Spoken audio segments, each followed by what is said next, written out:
Hey folks, it's Brian here at BTC, the Bitcoin Training Conference. I'm here with Peter Warrack from BMO, Bank of Montreal. Peter, what brings you to the conference today in Toronto?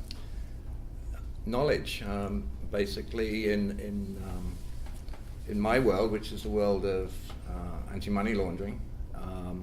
This is the future, the blockchain, and it's not going away. And if you want to invest in your career, as Andreas said this morning in his keynote, now's the time. The blockchain has left the station, and it's the future. That's why I'm here. Education never stops.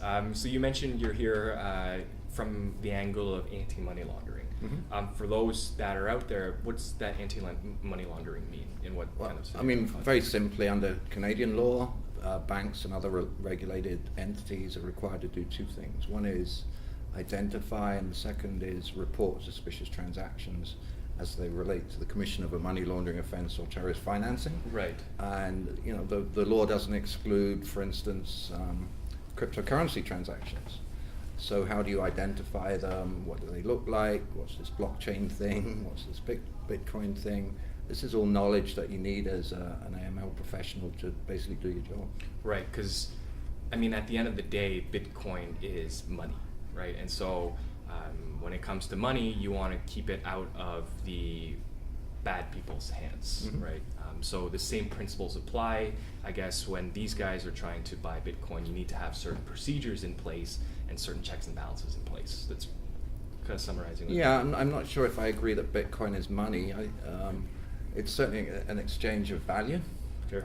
But yeah, so certainly if the bad guys and girls are using not just Bitcoin but any cryptocurrency or the blockchain for that matter to do bad things, then you know we have to identify it and we have to report it, and to do that we need the knowledge to do that. Right, and where do you see kind of Canada's stance on AML and KYC regarding cryptocurrencies? Are they very strict? Like, do they have an opinion at all? Like, what are your thoughts? Canada as a country, or Canada as a country. I think Canadians are very accepting of new technology, and I think it's brilliant actually. And as Andreas said this morning at his keynote, we're on the edge of history here with this conference, the world's largest Bitcoin training conference. Actually, Right. It's not Bitcoin; it's a blockchain training conference, and so I think that's a symptom of Canada's interest in this space. And recently, the experiment with the Canada coin, for instance, I think that's pretty cool and unique.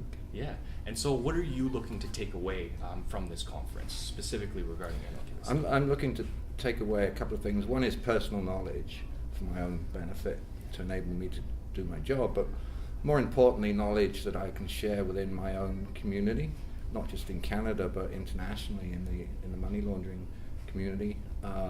Thought around how we actually identify suspicious transactions in the cryptocurrency space, and what does that look like? What are the challenges to that? That's why I'm here. So tell me, maybe give me an idea of what AML KYC would look like coming maybe a couple of years down the road. Yeah, so when we talk about KYC, know your customer, I guess it's knowing, in simple terms, it's knowing who's the owner of that wallet. And that's one thing. And then on the other side of it, understanding the transactions that customers are doing and if they make sense, if they're suspicious or not. So on the KYC side, I call that compliance. You know, who is the owner of this wallet? How do you identify them? I actually see it no different, and this is just my own personal opinion, currently as no different to any other online banking or financial product that somebody opens. You know, it's open to abuse. You can use synthetic identity, to false identity. It's as good as it is, you know. Sure. This has been Peter Warrack from BMO. We're here at the BTC, the Bitcoin Training Conference. Thanks very much for your time. Thank you.